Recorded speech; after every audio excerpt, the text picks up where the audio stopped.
I'm Melanie Keller. And I'm Wenzel Jones. With Newswrap, a summary of some of the news in or affecting LGBTQ communities around the world for the week ending October 3rd, 2020.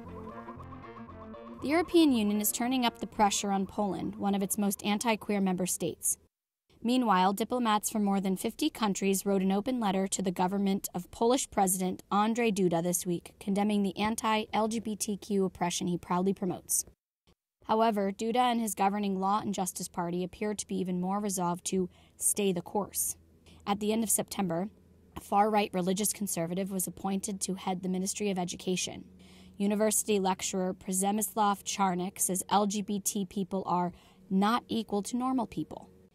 In remarks this week, Czarnek echoed Duda's winning campaign rhetoric reducing LGBTQ people to an ideology. He vowed to not allow children to be exposed to an ideology that contradicts values that have been the foundation of Polish society for centuries. Robert Biedroń is an out gay Polish politician who ran for president. He told Reuters that, "I remember from the school books that Jewish people during World War II were dehumanized. They were called not humans, and to me, these resemble those times." Lawmakers in the eastern city of Krosnik reaffirmed their LGBT-free zone declaration this week and vowed to defend the town from radical striving for a cultural revolution. A significant number of other Polish cities have done the same. It's cost some of them financially beneficial sister city ties to queer-affirming cities in the European Union. The European Parliament and its chief executive have each condemned the Polish government for even tacitly encouraging those LGBT-free zone declarations and the anti-queer discrimination they represent. European Commission President Ursula von der Leyen called the zones humanity-free zones that have no place in our union. MEP Terry Rinke co-chairs the European Parliament's LGBTI rights intergroup. She argued in support of the resolution urging Poland to reverse course, saying that we are not an ideology, we are human beings. Ambassadors, foreign ministers, and other diplomats from more than 4 nations are also urging the Polish government to respect and protect the rights of its LGBTQ citizens. Their open letter this week carried signatures from Australia, Finland, India, Ireland, Israel, Japan, Malta, Mexico, New Zealand, Norway, South Africa, Spain, Sweden, the United Kingdom, the United States, and Venezuela. The letter asserts that human rights are universal and everyone, including LGBTQ persons, are entitled to their full enjoyment. Not surprisingly, Poland's Deputy Foreign Minister Paweł Jablonski responded by denying the very existence of LGBT-free zones. He called reports of LGBT-free zones fake news and insisted that "we believe that public debate should always be based on facts instead of false narratives invented by media or activists." Sound familiar? Egypt is another ongoing homophobic hotspot that equality activists say the civilized world must address. Human Rights Watch is warning this week that security forces are intent on cleaning the streets by using social networking apps like Grindr to entrap LGBTQ people. Other queer-looking people are picked up on the street during routine security force patrols. The detainees' cell phones are confiscated to provide evidence of their queerness.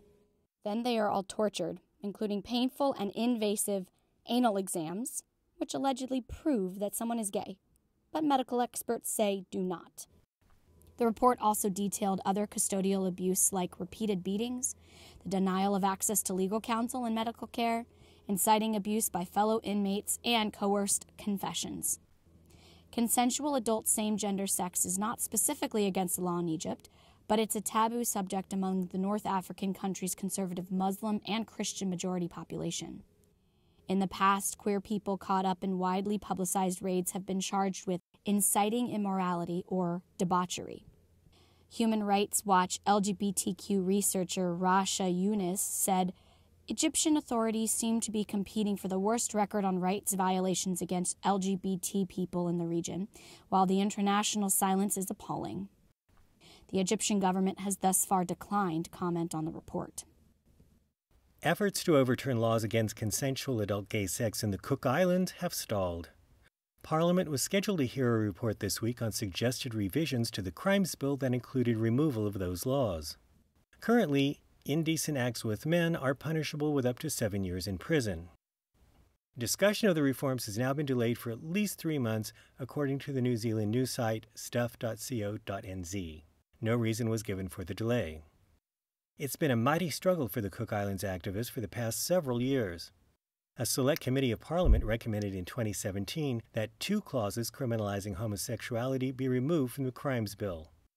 After they were removed, sustained pressure from conservative religious groups forced MPs to backtrack and restore the clauses last year.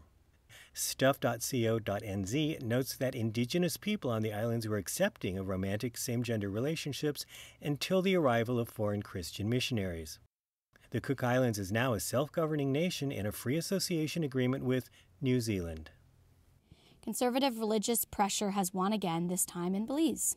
The government is backtracking on its plans to enact an equal opportunities bill that would have outlawed discrimination based on sexual orientation and gender identity, among other characteristics. Angry protest demonstrations led by the National Evangelical Association of Belize broke out in the Caribbean island as soon as the introduction of the bill was announced. Protesters burned piles of old tires in the middle of several roads, and about 24 angry demonstrators gathered outside a Christian radio station.